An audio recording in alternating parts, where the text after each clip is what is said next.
Vamos continuar a nossa exposição da carta de 2 a Pedro. Ainda não chegamos ao final do estudo expositivo desta carta. Chegaremos em breve.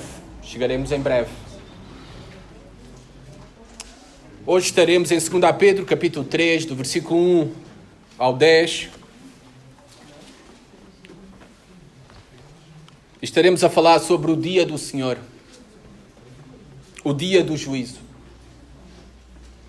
No último ano, de forma especial, nós temos sido bombardeados por teorias da conspiração e uma praga de previsões do fim dos tempos. Eu confesso que não tenho muito interesse, nem dou muita atenção a teorias da conspiração. Obviamente, conspirações existem neste mundo, sempre houve. Existem conspirações ocultas. Mas a maioria delas são suposições infundadas, inventadas, criativas. Também têm proliferado muito profecias apocalípticas. Quem não recebeu durante este último ano vídeos com profecias apocalípticas do fim dos tempos, com sinais devido a esta pandemia, esta nova doença, o Covid-19, ou uma praga de gafanhotos em África, ou erupções de vulcões, e apareceram aí profetas dizendo que este é o fim dos tempos. É o fim dos tempos. Ao ser questionado, se estes serão os últimos dias, a minha resposta relembra sempre duas coisas.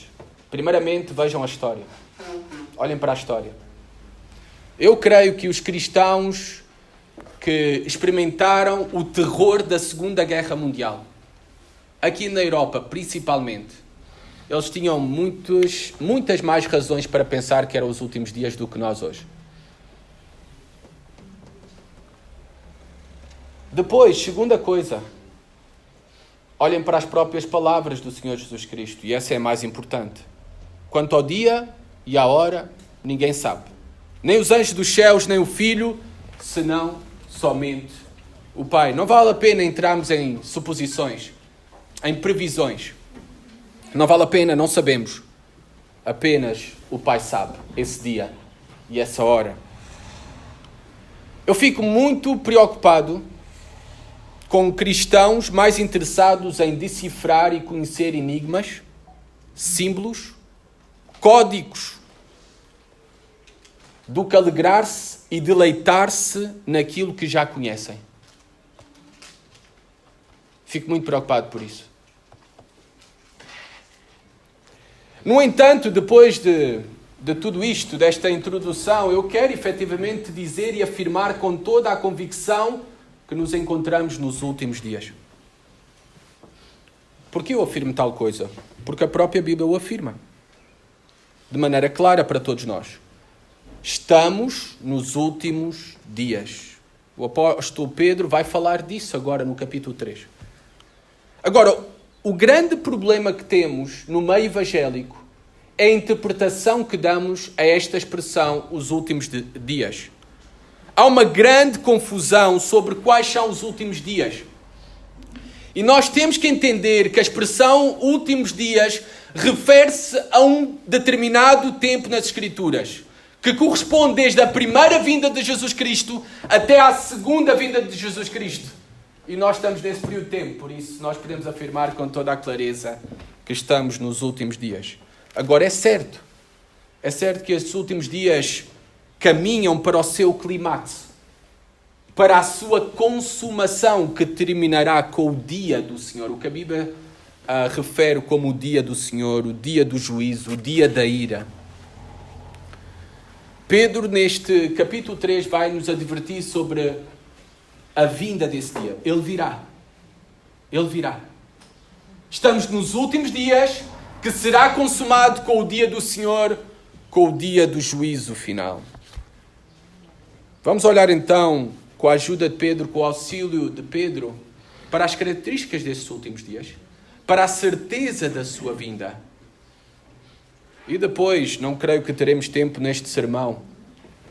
Iremos, talvez no próximo sermão, no capítulo 3, ser auxiliados pelo apóstolo Pedro em como devemos enfrentar os últimos dias.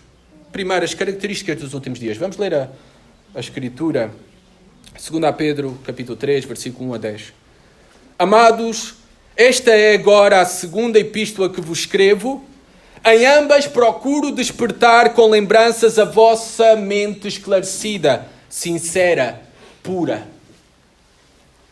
para que vos recordeis das palavras que anteriormente foram ditas pelos santos profetas, bem como do mandamento do Senhor e Salvador, ensinado pelos vossos apóstolos, tendo em conta, antes de tudo, que nos últimos dias virão escarnecedores com os seus escárnios, andando segundo as próprias paixões e dizendo: onde está a promessa da sua vinda? Porque desde que os pais dormiram, todas as coisas permanecem como desde o princípio da criação. Porque deliberadamente esquecem que de longo tempo houve céus, bem como terra, a qual surgiu da água e através da água pela palavra de Deus, pelo qual veio aparecer o mundo daquele tempo, afogado em água. Ora, os céus que agora existem e a terra, pela mesma palavra, têm sido reservados, entesourados para fogo, estando reservados para o dia do juízo e destruição dos homens ímpios. Há, todavia, uma coisa, amados, que não deveis esquecer, que para o Senhor um dia é como 1000 anos, e 1000 anos como um dia. Não retarda o Senhor a sua promessa, como alguns a julgam demorada. Pelo contrário, Ele é paciente, longânimo, para convosco, não querendo que nenhum pereça, senão que todos cheguem ao arrependimento. Virá, entretanto, como ladrão, o dia do Senhor, no qual os céus passarão com estrepitoso estrondo e os elementos se desfarão abrasados, também a terra e as obras que nela existem serão atingidas. Até aqui a palavra do Senhor. Eu creio que só teremos a oportunidade de cobrir até aqui, no dia de hoje. Primeiramente, as características dos últimos dias reveladas ou relembradas pelo apóstolo Pedro. É necessário também relembrar para quem está a escrever o apóstolo Pedro. Está a escrever para comunidades e igrejas locais cristãos que se situavam na Ásia Menor, atual Turquia. Está a escrever no ano 66 ou 67 depois de Cristo. É muito importante entender o contexto. Porque nós sabemos pela história que em julho do ano 64 depois de Cristo houve um grande incêndio no reinado do imperador Nero. E que a partir desse grande incêndio houve uma intensa, feroz perseguição aos cristãos. E eles estão no meio do fogo da perseguição, os leitores desta carta. Por isso eles estão à espera do Senhor, à espera do livramento do Senhor, da salvação do Senhor, e que o Senhor possa punir e julgar os ímpios que os estão a prender, que os estão a espancar e que os estão a matar. É esse o contexto. E agora, com o contexto bem presente, nós vamos ler e interpretar o que Pedro quis transmitir para esta igreja. Uma igreja intensamente perseguida. A perseguição é uma realidade para muitos cristãos nos dias de hoje. O cristianismo é a religião mais perseguida atualmente. Eu sei que isso não é notícia, mas essa é a verdade. É a religião mais perseguida do mundo. No nosso mundo ocidental, não conseguimos ser sensíveis, empáticos a essa realidade da perseguição. Não entendemos o que é estar sobre o calor intenso e feroz da perseguição. Porque temos, ao longo dos últimos séculos, temos sido a maioria. Esta civilização ocidental foi construída sobre valores judaico-cristãos, um pensamento judaico-cristão. E esse pensamento tem sido maioritário. E por isso nós não temos experimentado uma feroz perseguição, pois esses valores judaico-cristãos respeitam e defendem a liberdade individual de cada um. a liberdade religiosa, a liberdade de culto. Eu creio que esse tempo está a acabar. Não é querer armar-me em velho do Restelo ou em profeta da desgraça. Apenas também creio que devemos estar atentos e discernir os tempos em que vivemos, os movimentos em que vivemos, o sistema em que estamos inseridos neste momento. Nós já não somos um pensamento maioritário no mundo ocidental. Os valores cristãos já não são um pensamento maioritário no mundo ocidental. E cada vez mais serão menos. Imaginem tudo aquilo que aconteceu na última década. Imaginem como serão os próximos 10 anos. Tudo aquilo que aconteceu na última década, de aprovação de leis, da anulação de valores com respeito à família e à família, só na última década, a rapidez. Imaginem o que serão as próximas décadas. O resultado daquilo que estamos a viver hoje em dia, de um pensamento minoritário cristão e da defesa dos valores cristãos, é o resultado das gerações, as gerações mais novas terem sido expostas a 12 a 15 anos de doutrinamento puro em psicologia, humanismo, evolucionismo, secularismo e relativismo. A ideia de Deus desapareceu. 12 a 15 anos, estou-me a referir ao período no sistema de educação.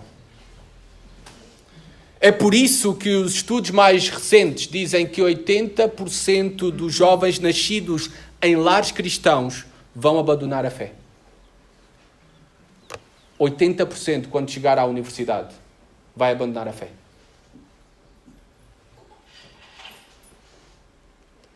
O futuro será um futuro em que nós teremos um pensamento minoritário, defenderemos valores e seremos uma minoria a defender esses valores. E isso irá traduzir em perseguição. Em perseguição. Tal como foi no passado, no primeiro século. Será assim nos próximos anos. Não há milagres. Não há milagres. Se as nossas gerações estão expostas a 12 a 15 anos de doutrinamento puro em evolucionismo, humanismo, relativismo, secularismo, não há milagres. Se nós, como pais, nas nossas casas, nos nossos lares, negligenciamos a oração e a leitura da palavra de Deus, se por preguiça não discipulamos os nossos filhos de uma maneira intencional, e se também na igreja onde nos congregamos eles não são expostos a um ensino saudável, equilibrado, completo, centrado no Evangelho, e onde tudo é colocado sobre uma cosmovisão cristã e convicções não pessoais nem políticas, convicções bíblicas, não há milagres. Não há milagres. Estaremos a contribuir.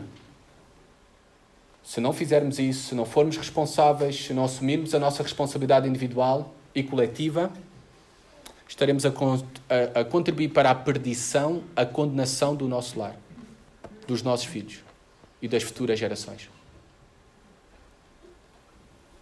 Bem, Pedro não queria isso. E por isso Pedro diz aqui nos primeiros versículos: eu quero vos despertar com lembranças a vossa mente esclarecida.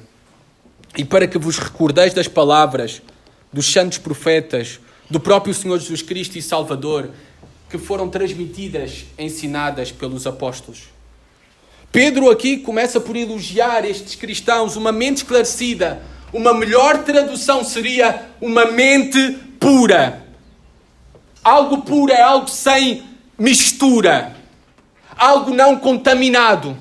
Estes cristãos, ainda num ambiente hostil, numa cultura hostil, mantinham a sua mente pura, não contaminada com o sistema e as filosofias deste mundo. E Pedro reconhece isso. Que nós também possamos ter esta mente pura, sem mistura, não contaminada com os valores, filosofias, pensamento deste mundo. Eles eram cristãos verdadeiros. Eles eram cristãos fiéis. Mas ainda assim Pedro os lembra das velhas verdades. Todos nós necessitamos de perseverar na palavra continuamente e repetidamente. E por isso Pedro escreve 2 cartas. Escreve exortando sobre as mesmas coisas, sobre as mesmas verdades, sobre as velhas verdades ensinadas pelos profetas e pelo próprio Senhor Jesus Cristo. Nós precisamos continuamente da palavra e de maneira repetida. Por isso não critiques o teu pastor quando traz sermões repetidos. Ainda que eu creio que nunca repeti nenhum sermão ao longo de todos estes anos. Nunca. Mas assuntos e temas repetem-se nos sermões. E é necessário que seja assim.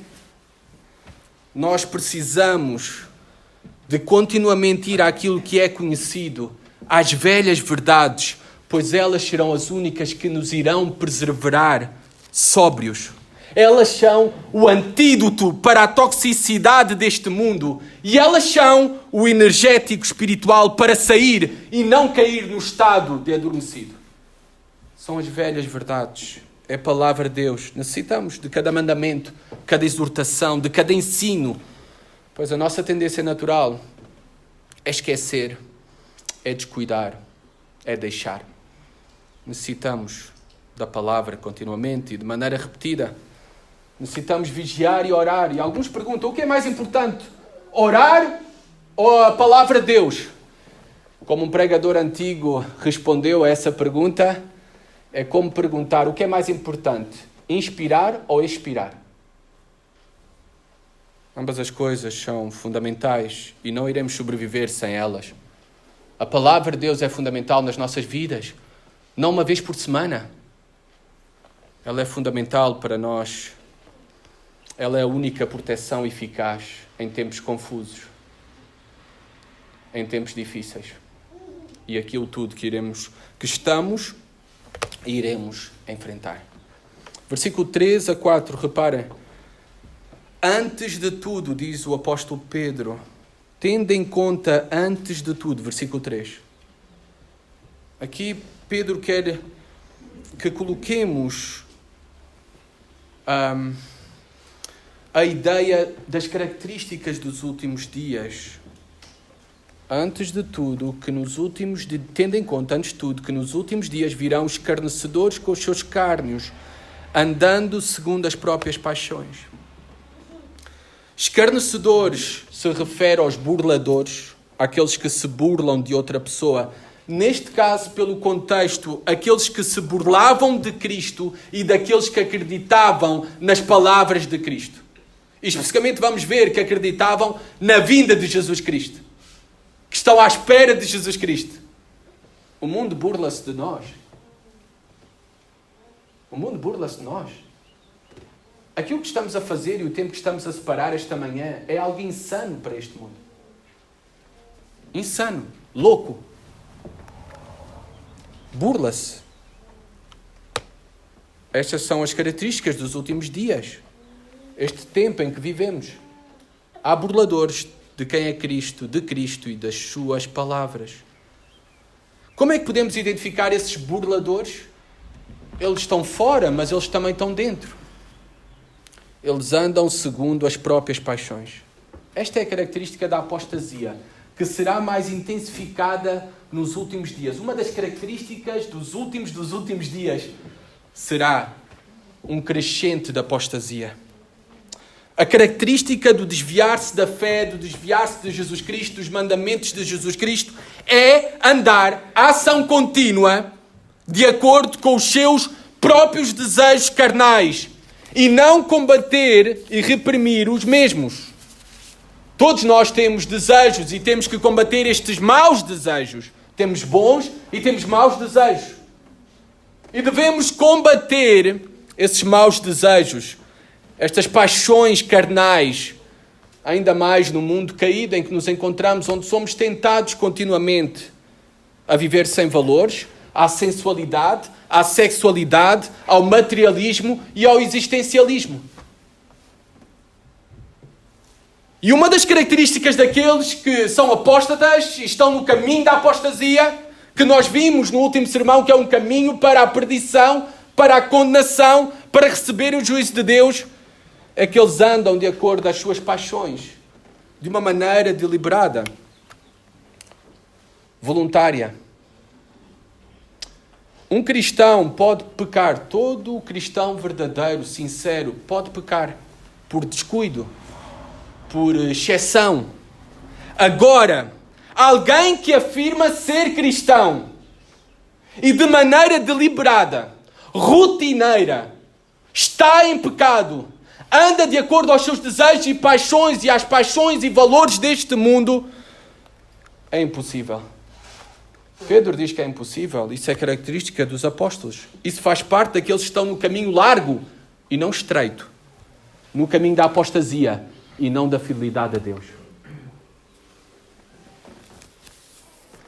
Uma das características deste tempo, dos últimos dias, desses apóstatas, desses burladores,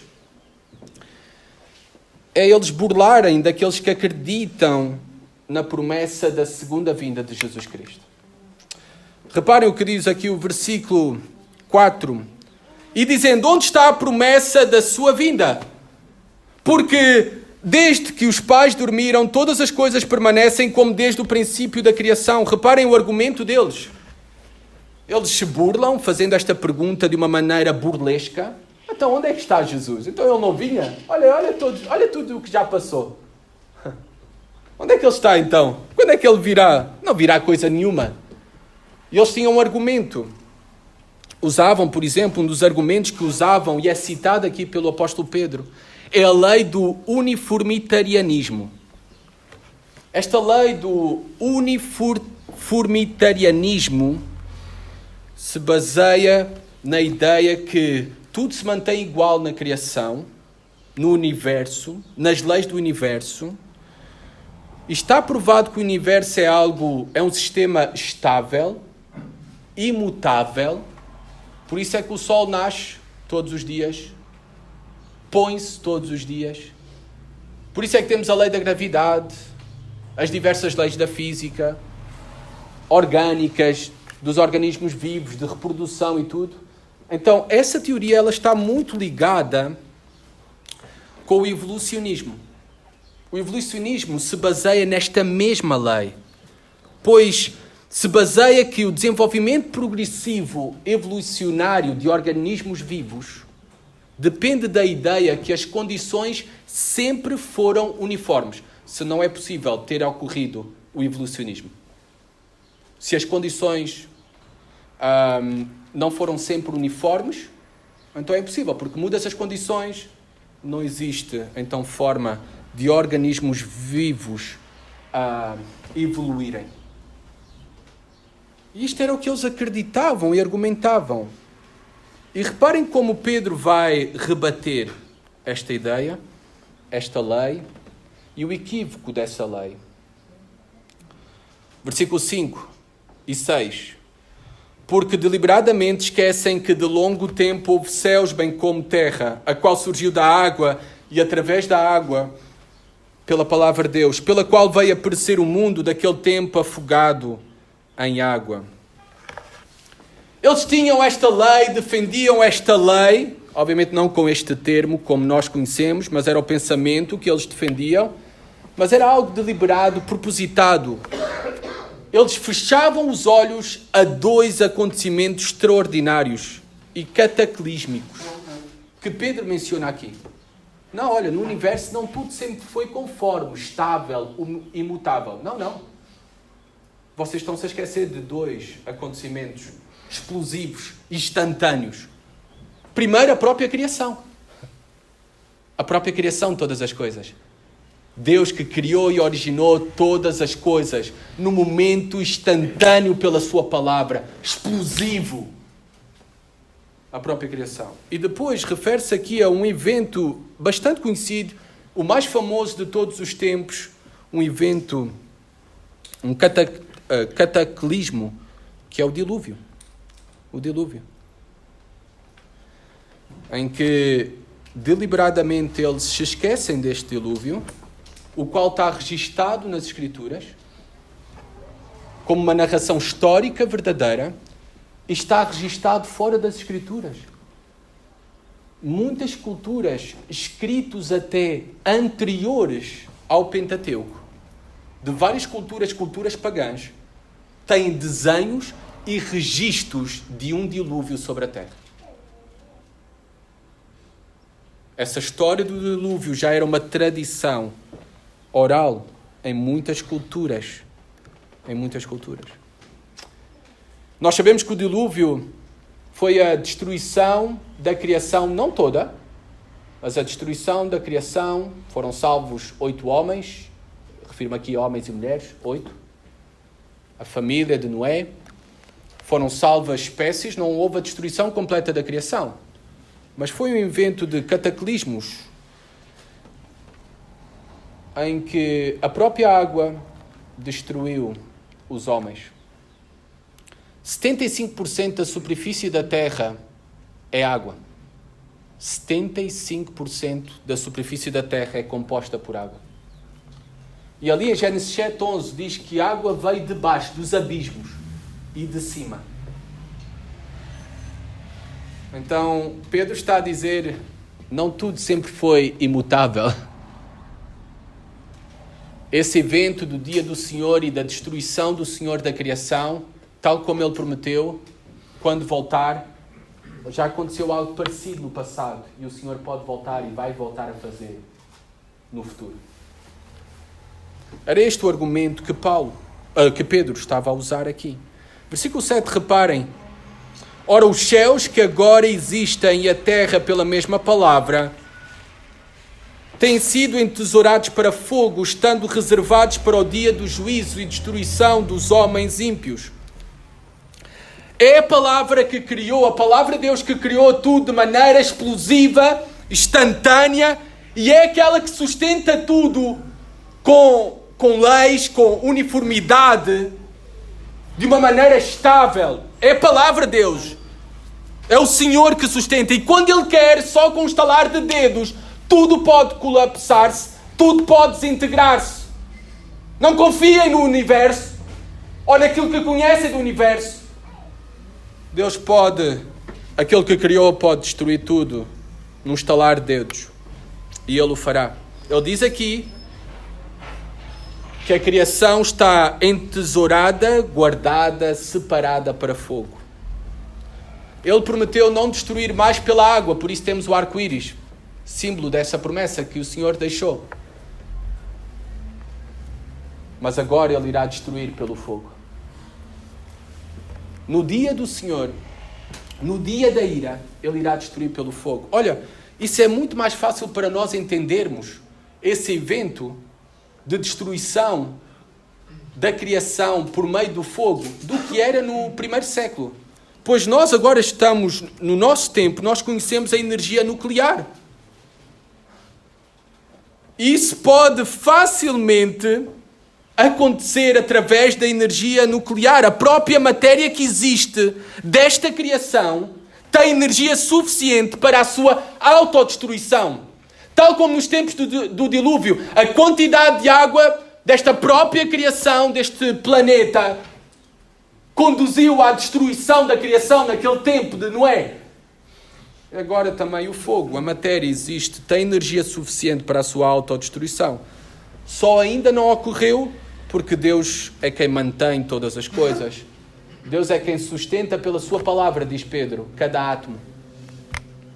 Senão haveria desintegração completa de tudo aquilo que conhecemos, de tudo o criado. Uma lição bem prática para nós ao ler este texto: não devemos colocar o nosso coração nas coisas desta vida, deste mundo.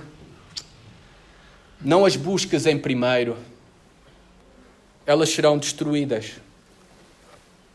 A tua casa, o teu carro, o teu banco virará pó. Virará pó. O fogo dará lugar a uma nova criação, a uma criação restaurada, uma criação melhorada, pois esta está sobre os efeitos do pecado, esta do presente. Uma criação sem os ímpios e sem a impiedade, sem o pecado. É isso que nos aponta Apocalipse 21, 1. Eu vou ler para vocês, pois o versículo é bem pequeno e diz apenas: vi novo céu e nova terra, pois o primeiro céu e a primeira terra passaram e o mar já não existe. Aquilo que conhecemos desta criação passou, acabou. Dará lugar a uma nova criação. Uma nova criação. Isto ocorrerá no dia do juízo, conforme está aqui, estando reservados para o dia do juízo. Há um dia. O Senhor já teve outros dias de juízo nesta terra, para com esta criação, para com os homens. Mas chegará o verdadeiro dia do juízo. O último dia. Um dia reservado no futuro, onde não haverá mais oportunidades para arrependimento e onde haverá destruição, não pela água, mas sim pelo fogo. Onde haverá destruição, diz aqui, dos homens ímpios. Estou a ler, versículo 7. Hoje é o tempo do arrependimento. Ou então o que receberás é destruição. Destruindo homens ímpios. E essa destruição é tanto do corpo como da alma. E essa é a pior destruição de todas. Reparem, Mateus 10, 28. Vamos ao primeiro livro do Novo Testamento. Fala desta destruição dos ímpios. Daqueles que rejeitam a Cristo. Daqueles que abandonam Deus. Mateus 10, 28. Eles serão destruídos, não apenas o corpo. O corpo pode acontecer com qualquer um de nós. A pior destruição é o corpo e a alma. Mateus 10, 28, Jesus Cristo fala sobre essa destruição. Não temais os que matam o corpo e não podem matar a alma. Temei antes aquele que pode fazer perecer no inferno, tanto a alma como o corpo. Tanto a alma como o corpo. Os ímpios serão erradicados desta criação. Eles não terão morada nem entrada na nova criação. O pecado não terá ali lugar. E se queremos entrar no reino dos céus, se queremos fazer parte desta nova criação, só é possível por meio da obra de Jesus Cristo. Em nosso favor. É em Cristo e somente unidos a Jesus Cristo pela fé que nós podemos ser salvos e fugir da ira de Deus, do dia do juízo. Versículo 8 a 10, temos que pelo menos terminar aquilo que nos propusemos. Reparem a certeza da sua vinda. Tenhamos a certeza que isso irá ocorrer. Ele virá e o dia do Senhor chegará. Versículo 8 a 10. Há todavia uma coisa, amados, que não deveis esquecer. Que para o Senhor um dia é como 1000 anos e 1000 anos como um dia. Nós podemos ser tentados também, nós, a considerar, a olhar para promessas, por exemplo, até para Pedro, que escreveu no primeiro século, já estamos no século 21 e estamos a ser tentados, se calhar não vem mesmo. Se calhar aquilo que ele disse não irá acontecer. Se calhar podemos ser tentados à dúvida, e o cristão é tentado à dúvida. Se calhar estamos tão confortáveis que já não pensamos neste dia como algo que pode ser iminente, pode ser hoje. E descuidamos, relaxamos. E Pedro então quer relembrar-nos que a nossa perspectiva de tempo não é a mesma perspectiva que Deus tem. Ele está fora do tempo e do espaço. Ele pode fazer que um dia seja como 1000 anos e 1000 anos como um dia. Ele tem uma perspectiva de tempo diferente à nossa. Nós é que somos guiados, não é, pelo sol. Nasce o sol, põe-se o sol, um dia. Deus não. Deus criou o sol. Deus não se rege pelo tempo como nós. Deus é infinito, Ele é eterno. Versículo 9. Não retarde ao Senhor a sua promessa, como alguns a julgam demorada. Na sua perspectiva, Na perspectiva de Deus, a sua promessa não está demorada. Na perspectiva de Deus, tudo está determinado de acordo à sua boa e perfeita vontade e sabedoria. A sua promessa também ainda não foi completa, consumada todas as promessas, e a promessa da sua vinda e do dia do Senhor, do dia do juízo, não por incapacidade que Deus tem para a cumprir. Ele apenas está a seguir os propósitos que já tinha estabelecido desde a eternidade e apenas está a cumprir o tempo que Ele próprio já estabeleceu. Não está a retardar nada. Apenas está a cumprir sempre o que foi o seu plano original. E o motivo pelo qual o dia do juízo não foi apressado e os nossos dias encurtados, os dias desta criação, Pedro diz-nos qual é o motivo. Reparem o versículo 9. Pelo contrário, ele é longânimo, paciente para convosco, não querendo que nenhum morra, senão que todos cheguem ao arrependimento. O motivo é apenas para revelar a todos os homens, a todas as mulheres, o seu grande amor, a sua longa paciência para conosco. Diz aqui, ele é paciente para convosco. Está a falar para cristãos. Ele é paciente para convosco. Está a falar para os salvos. Está a falar para o seu povo escolhido. Ele tem um povo escolhido. E ele vai suportar todos os pecados, todas as rebeliões, como está a fazer, todas as blasfémias, todas as ações mais atrozes e perversas, somente porque ainda não trouxe todas as suas ovelhas para o seu redil. É a única razão. E quando entrar a última ovelha no seu redil, o dia do Senhor vem, o dia do juízo vem. Diz aqui Pedro, não querendo que nenhum pereça, senão que todos cheguem ao arrependimento. Ele já tem as suas ovelhas, elas ouvirão a sua voz, e nenhuma delas irá perecer. Reparem, João 10. Vamos a João 10 para ver nas próprias palavras do Senhor Jesus Cristo essas verdades. João 10, versículo 14 e 16 apenas. Pelo tempo não podemos ler todo o capítulo. Diz, eu sou o bom pastor, conheço as minhas ovelhas e elas me conhecem a mim. Assim como o Pai me conhece a mim e eu conheço o Pai e dou a minha vida pelas ovelhas. Ainda tenho outras ovelhas. Não deste aprisco. A mim me convém conduzi-las. Elas ouvirão a minha voz. Não é se vão ouvir. Elas ouvirão a minha voz. Então haverá um rebanho e um pastor. Então haverá um rebanho e um pastor. Até ao último suspiro consciente, ainda haverá oportunidade para ouvir o Evangelho, para ser redimido, para ser salvo, para entregarmos-nos completamente ao Senhor, ao bom pastor, e entrarmos no seu aprisco. Versículo 10, terminamos. Virá, entretanto, como ladrão o dia do Senhor, no qual os céus passarão com estrondoso, barulhento.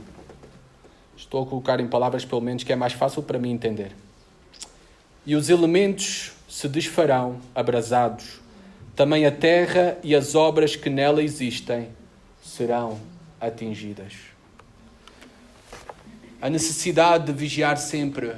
Pedro diz-nos que temos essa necessidade de estar atentos, preparados e estar na expectativa de um regresso iminente do nosso Senhor Jesus Cristo. Pois ele virá como ladrão. E como é que vem um ladrão? Ele envia uma mensagem, envia um áudio no WhatsApp a dizer, olha, vou à tua casa, nesse dia não estejas em casa, tá bom? Que é para eu poder fazer o meu trabalho à vontade. Ele não avisa. Ele aparece de maneira inesperada. Não estamos à espera. Assim virá o Senhor. Iremos comer, dar-nos em casamento, comer feijoada, churrasco. e o Senhor virá. O Senhor virá. Por isso é a necessidade de estarmos sempre preparados e na expectativa iminente da sua vinda. E para aqueles que não estiverem preparados, tal como acontece quando uma casa é assaltada, há dano, há perda, há destruição. Para aqueles que não estiveram preparados para encontrar-se com o Senhor e Salvador Jesus Cristo. Reparem que aqui não diz dia do juízo, diz dia do Senhor. Então, qual é a diferença entre o dia do juízo e o dia do Senhor? Nenhuma. A Bíblia tem várias expressões, referem-se ambas ao mesmo momento. O momento derradeiro aqui do juízo do Senhor. Os profetas usavam muito esta expressão, o dia do Senhor, para o julgamento do Senhor. E ele teve vários para o julgamento do Senhor, quando o Senhor manifestava a sua ira, está bem? O seu juízo. Por exemplo, no Antigo Testamento é usada 19 vezes, no Novo Testamento este dia do Senhor é usado 4 vezes. Também temos 6 vezes como o dia da vingança ao longo das Escrituras. E no Novo Testamento também é descrito não apenas como o dia do juízo, o dia do Senhor, mas também como o dia da ira ou o grande dia do Deus Todo-Poderoso. Refere-se tudo ao mesmo momento. E que momento? O momento derradeiro do juízo do Senhor. O momento final em que Deus irá derramar toda a sua ira sobre os ímpios, sobre os rebeldes, sobre aqueles que o rejeitam, sobre o sistema deste mundo, sobre os impérios, nações, reinos deste mundo, sobre a criação. E isso é visível através dos sinais cósmicos e cataclismos que acompanharão o dia do Senhor, este dia da ira. Eles serão tremendos e destrutivos, como nunca antes visto. Reparem o que diz aqui, os céus passarão com estrepitoso estrondo, haverá um barulho repentino e estrondoso. Eu vi o domingo passado que muitos se assustavam com a trovada lá fora. Havia gemidos, gritos. Será assim o dia do Senhor? É um barulho repentino, mas muito mais estrondoso. Muito mais barulhento. É o que Pedro está a dizer. Algo como um trovão, para vocês entenderem a imagem de Pedro aqui. Os elementos também se desfarão abrasados. Que elementos está a falar? Está a falar dos elementos naturais. Nós conhecemos elementos naturais, pelo menos os estudamos na biologia. A terra, ar, água, fogo, corpos celestes como o sol, a lua, as estrelas, são elementos naturais. Eles serão destruídos. Como é que serão destruídos? Diz aqui abrasados. É interessante, esta palavra, no seu contexto original, era usada pelos médicos para se referir a um estado febril. Então aqui talvez está-se a falar a uma erupção interna, como pensando em vulcões, não é? E na erupção interna desses vulcões. Então haverá fogo de cima, fogo de baixo. Bem, é esta a descrição desse dia do Senhor, desse dia final de julgamento sobre a criação. Também diz aqui que se desfarão esses elementos, ou seja, cada átomo será desintegrado e dará lugar a destruição e depois a uma nova criação, novos céus e nova terra. E reparem o que diz aqui, também a terra e as obras que nela existem serão atingidas. O teu apartamento irá virar pó. E as grandes obras, grandes monumentos, Torre de Belém, Mosteiro dos Jerónimos, Cristo Rei, virarão fumo. É isso que está a dizer aqui Pedro. Fumo. No dia do Senhor. No dia do juízo. No dia da ira do grande Deus. Escaparemos deste juízo. E só há uma maneira de escapar. E essa maneira é abraçarmos a Jesus Cristo todo o coração como Senhor e Salvador. Arrepende dos teus pecados e abraça, crê em Jesus Cristo como Senhor e Salvador. É a única maneira de escapar deste juízo. Ainda é o tempo da paciência de Deus. Ainda estamos no tempo do arrependimento. Ainda estamos no tempo de ouvir a voz do Senhor. Ainda estamos no tempo de olhar para Ele e sermos salvos. Quer tu estejas aqui ou quer estejas a acompanhar através desta transmissão. Para nós, investimos tanto nesta terra, tudo irá virar pó e fumo. Que possamos investir mais no céu e menos aqui. Os apóstatas também, a característica dos apóstatas é que não consideram a vinda de Jesus Cristo. Ao contrário dos apóstolos que vemos que clamavam para que venha Senhor Jesus. E esse deve ser o nosso clamor. É o clamor do verdadeiro discípulo. Vem Senhor Jesus. Amados, Pedro adverte-nos, a palavra de Deus adverte-nos, o próprio Deus da palavra adverte-nos que este mundo está quebrado, amaldiçoado, condenado. As coisas não irão melhorar aqui. As coisas não irão melhorar aqui. Mas virá aquele, Jesus Cristo, que irá consertar e restaurar todas as coisas. A nossa esperança está nele. A nossa esperança não está nesta terra. A nossa esperança está na nova criação de Deus, no novo céu e na nova terra. Amém?